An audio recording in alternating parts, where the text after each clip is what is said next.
Okay, welcome to our bedtime devotional for girls. So, God is good. All the time. God is good. All the time. And all the time. God is good. So, thank God kay kauban ako akong mga girls karong gabi una. So, let's proceed sa ato ang devotional. So, atong topic karon nanadeta sa ika-day 225 sa ato ang devotional. So, ang atong topic karon is lies. Lies can lead to trouble. So, ang atong word na sa John chapter 14 verse 1. Ingon din hiya, your heart must not be troubled. Believe in God. Believe also in me. So, ang nag-ingon ani si Jesus. So, let us pray. Father God in heaven, Lord, daghang salamat sa laing adlaw sa among kinabuhi. Salamat, Lord, niini nga higayon na kami magtuon na pud sa imuhang pulong. Tabangi kami, Lord, sa pagkat-on, puna kami sa imong balaang espiritu, puna kami sa imong kaalam ug kahibalo ug pagsabot sa mensahe nga imong ipadayag dinhi kanamo karong gabi una. Pasayloa kami, Lord, sa among mga sala, limpyo ang among kasing-kasing, tanggala, Lord, ang mga distractions, tanggala, Lord, ang mga dili makapahimaya, kanimo nga mga butang sa amo ang kinabuhi. Padayon ka, Lord God, nga bag-o sa among hunahuna, aron kami makahibalo kami sa imuhang kabubuton sa among kinabuhi. Help us, Lord, to be the person you want us to be. Tabangi kami, Lord God, wala kami mahimo o wala ikaw. Ang among panabang nagikan lamang kanimo.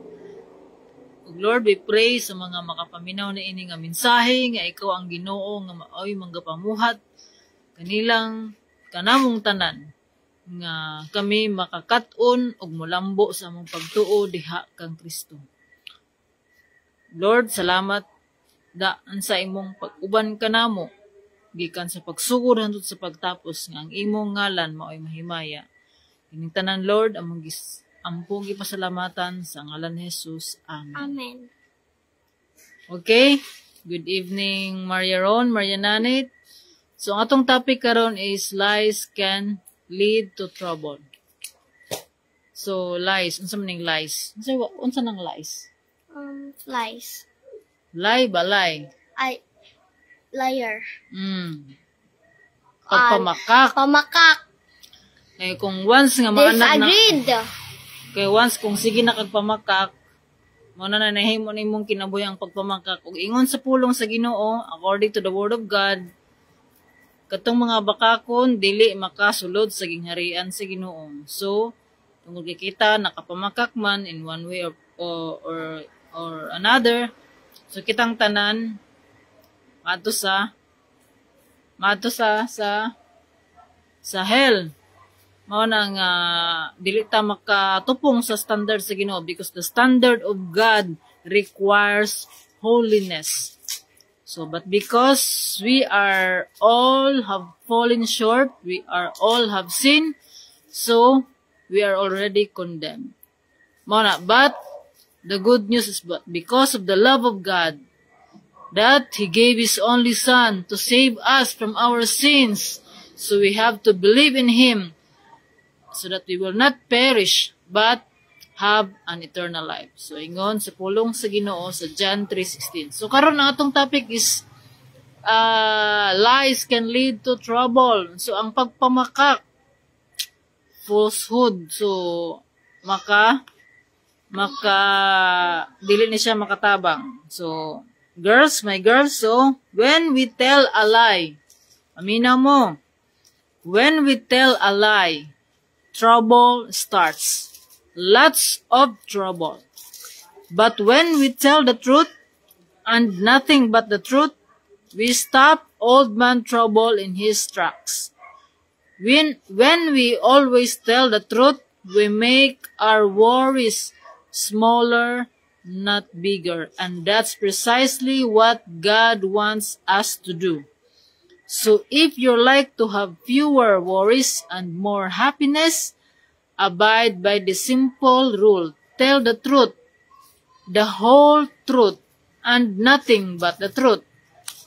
When you do, you'll make many of your worries disappear altogether. And that's the truth. So, know the truth, and the truth will set you free. So, yung duniya, kapila na ginabalik-balik ang truth.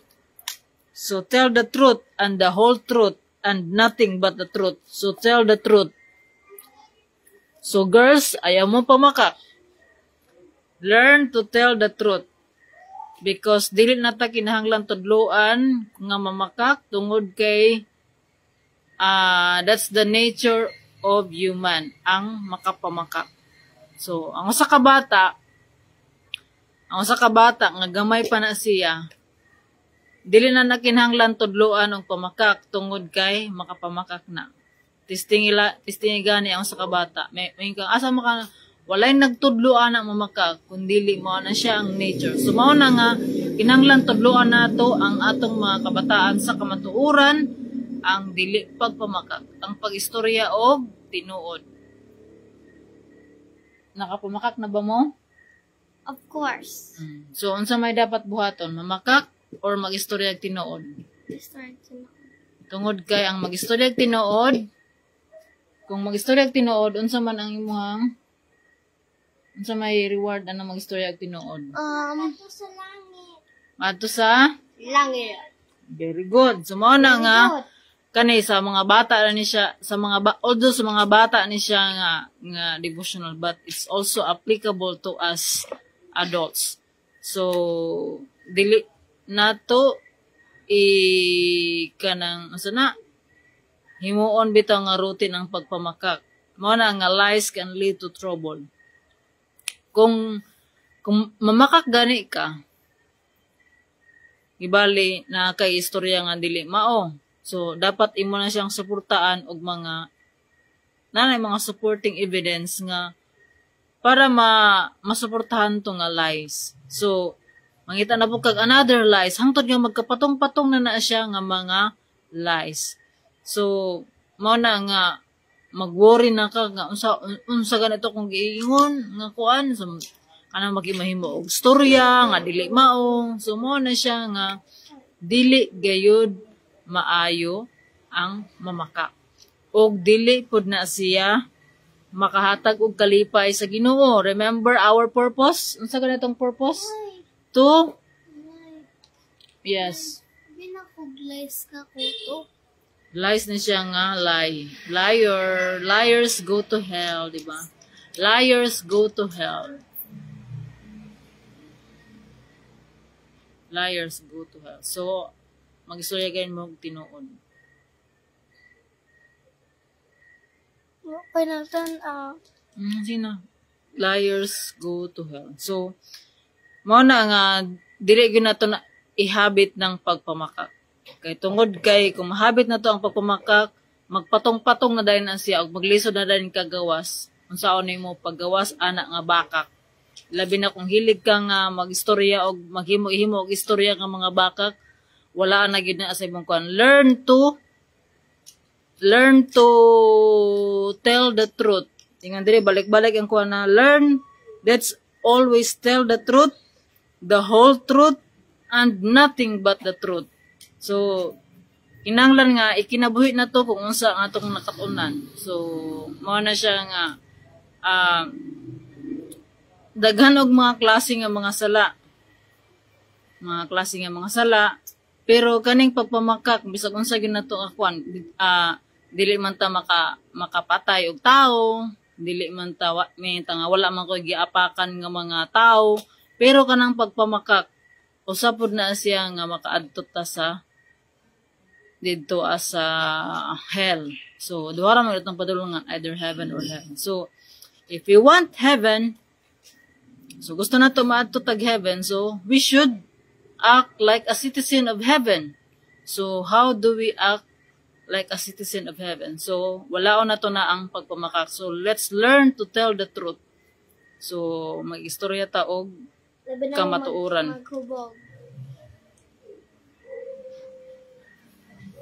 Dili po na maayo po nang maghubog kay ingon diri asa pulong sa Ginoo ang maghubog-hubog usapon na siya nga makaadto ka sa hell. Tungod kay ang maghubog-hubog, mahimo kang buang ana. So, mao na siya nga, ang atong topic karon is lies can lead to trouble. But sa ato ang word nga atong gibasa, atong basahon ni nga, ang sa Bisaya, paingon diri sa John chapter 14, ingon diri, Jesus ang dalan.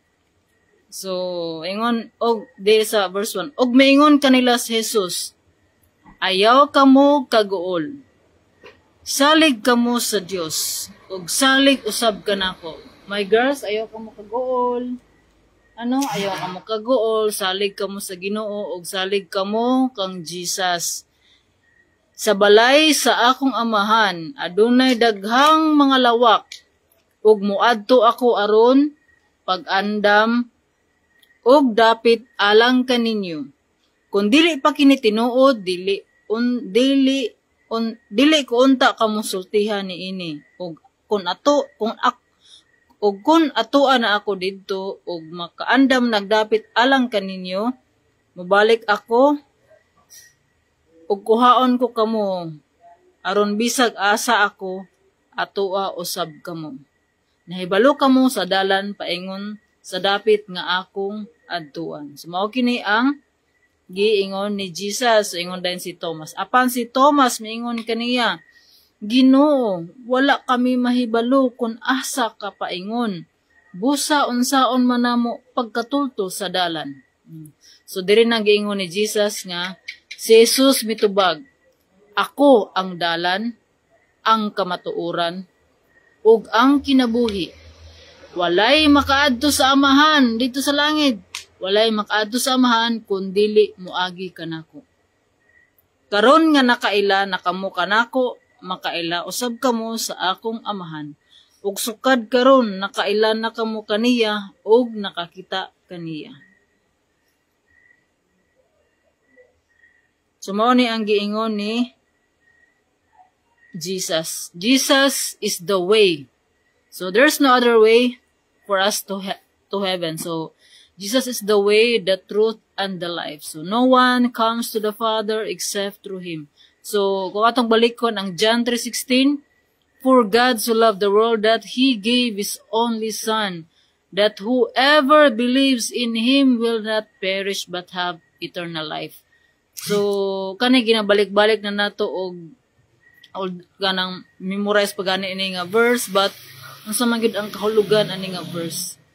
So tungod there's a bad news and good news. Ang bad news is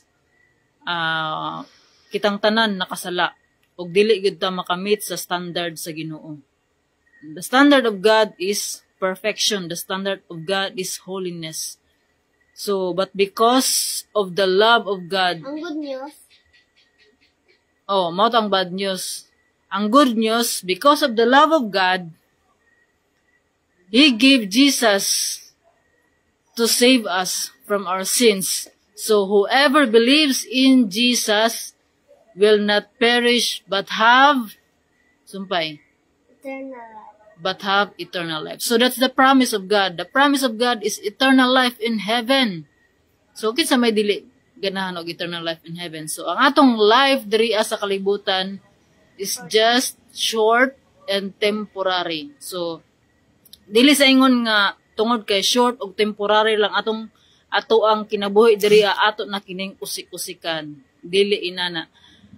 From the moment nga niadto na si Jesus sa langit, God is preparing us for His second coming. So gina-build up atong character, gina-testa para mo grow ta sa ato ang faith diha sa Ginoo, para mo deepen ang ato ang faith diha sa Ginoo. O kung wala pa ta diha sa Ginoo, ginatawag ta, gina-remind ta sa Ginoo nga balik na. Tungod kay ako ang ingon si Jesus, ako ang dalan, ang kamatuoran, ug ang kinabuhi. So, tungod sa kamatayon ni Jesus, nakabaton ta og kinabuhi. So, mao na nga, kung kaniadto nga wala pa ta sa Ginoo, adunay tay mga sufferings. Karon nga naa na ta sa Ginoo, adunay gihapon tay sufferings. The difference is, kaniadto wala tay paglaom, wala tay gugma, wala tay kalinaw, wala tay kalipay, karon naagyapon ang suffering, pero ang nagkalainan lang is na ang Ginoo, na ang gugma, na ay paglaom, na ay kalipay, na ay kalinaw sa ato ang kinabuhi, o naapotay eternal life. Mao na ang promise sa Ginoo. Ang promise sa Ginoo, tinuod. Dili na to na baliwala ng kanang pulong sa Ginoo. Tungod kay ang Ginoo, tungod kay si Jesus namatay og nabanhaw, ang iyahang gisulti tinuod gayud. Tungod kay walay lain nga namatay og nabanhaw si Jesus ra. So Jesus is 100% human and 100% God. So iya kining gi-prove sa cross. So pagkamatay ni Jesus, gi-prove diha nga siya tao, namatay siya. Ug sa iyang pagkabanhaw, gi-prove niya nga siya Ginoo. So angay lamang gayud nga ingon si Jesus nga ayaw kamo kaguol, salig kamo sa Dios ug salig usab kamo kanako. So mao kana ang giingon ni Jesus. Dili kita mag-worry. So kung unsa man ang ato ang ugma, tuan na daan ang Ginoo. So we have to trust in Him. We have to atong ibutang atong pagsalig diha sa Ginoo tungod kay ang atong kinabuhi diri sa kalibutan, God is preparing our hearts, our minds, our character nga mahimutang sama ni Kristo. Nga makatuna nato kung unsa ang kinabuhi nga naay Ginoo.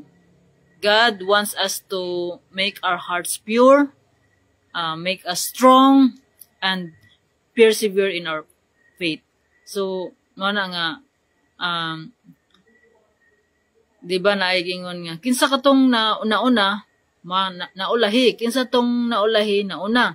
Tungod di katong uban nga nauna na, wala man sila mapadayon sa ilang pagtuo sa Ginoo. Mo na nga, ang mapadayon, ug mulahutay, mao kato ang mudaog sa lumba, dili sa kinabuhi. Kaya ingon pa nga, dili man ni competition ning ato ang Christian faith. Kung dili ni, ang ato ang Christian faith is palahutayay. Kinsa katong mubarog, kinsa katong magligon, kinsa katong mulahutay maoy mudaog. So mo na nga, in our journey with God, in our walk with God, we should be kanang atong katunan, atong ubanon kanunay ang Ginoo. Kaingon pa sa Proverbs chapter 3 verse 5 to 6. So mao kini siya ako ang life verse. So mao ni siya ang pinaka verse nako when I was high school. So kani gina-share ni nga verse ug ako ning ginadumdum nga verse. So Proverbs chapter 3 verse 5 to 6. Trust in the Lord with all your heart and lean not on your own understanding. In all your ways, acknowledge Him, and He will direct your path straight. So, napay sumpay ana, verse 7, do not be wise in your own eyes. Fear the Lord and turn away from evil. So, turn away from evil. So, dili ta atong biyaan ang pagpamakak. So, kung nahabit na nato ang pagpamakak, pangayo sa Ginoo nga, Lord, I want to overcome this kanang pagpamakak. Dili ni maayo ug dili ka ni makapahimuot diha sa Ginoo. Tungod kay atong i-remind kanunay ang ato ang kaugalingon kung unsa ang ato ang purpose diri sa kalibutan. Kung naay purpose ang ato ang kinabuhi, bisag asa ta malipayon ta. Tungod kay ingon ang Ginoo, be joyful always, be thankful always, and be prayerful always. Tungod kay para kahibalo ta kung unsa ang kabubuton sa Ginoo. So ato nang biyaan ng mga pagpamakak, dili nato na ihabit sa ato ang kinabuhi. Inoon atong ihabit kung unsa ang kinaiya ni Kristo. nga mo ang kinaiya sa balang espiritu nga the fruit of the Holy Spirit is love, joy, peace, kindness, goodness, faithfulness, humility, self-control, wala akong nakuan.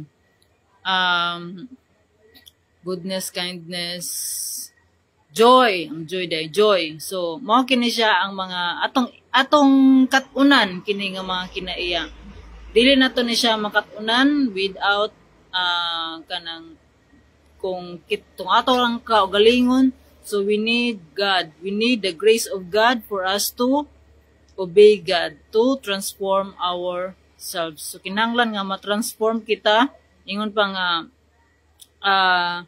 kinahanglan nga mahimo tang atong ipabago atong kinabuhi. Mao na siya the process of being born again. So, being born again in spirit. So, dili nga magpakatawo ta pag-usab, mabalik ta sa ato ang inahan. Kundili, we should be born again in spirit. So, if we are in Christ, we are a new creation. The old is gone, the new has come. So, katong mga kinaiya nga dili makahatag og kalipay sa Ginoo, ato na nang biyaan og atong i-embrace ang kinaiyang sa Ginoo. Dungod kay gusto makatamo atog langit, so we should behave as citizens of heaven. So, atong biyaan na ang pagpamakak. Atong topic karon, lies can lead to trouble. So, kung naay ka, white lies rin siya, white lies. Dili nato na ihabit, kay kung mahabit nato na, lisod na. Mao na nga, kung unsa, ang atong i-feed, ang atong mind, with the word of God. So, usap po na siya sa sugo sa Ginoo, nga atong katunan ay iyang pulong, kay mao kini ang pamaagi nga mailhan nato ang Ginoo pinaagi sa iyang pulong. Mayunta nga I believe in God. I believe in Jesus, pero wala kay pulong sa Ginoo. How would you know God kung unsa iyang promises? So ilha ang Ginoo og katuni kung unsa iyang mga promise nga iyang giandam nganhi kanato. So, God is good. God is always good. So, all things work together for good for those who love the Lord. So, katong naadi kang Kristo, tanan nga na-experience niya sa kinabuhi, adunay katuyuan ang Ginoo. So, dili ka maingon nga malas ko, swerte ko. Kung dili sa Ginoo, in God's economy, there's always a reason.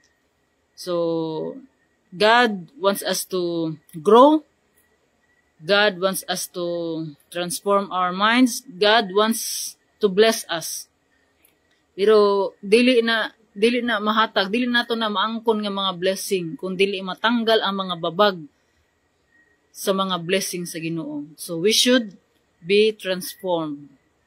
So mahimo ra nato na siya kung atong i-humble down ato ang kaugalingon, mangayo tagpasaylo kanunay sa Ginoo, atong bag-ohon ang atong kinabuhi, atong biyaan, we repent for our sins.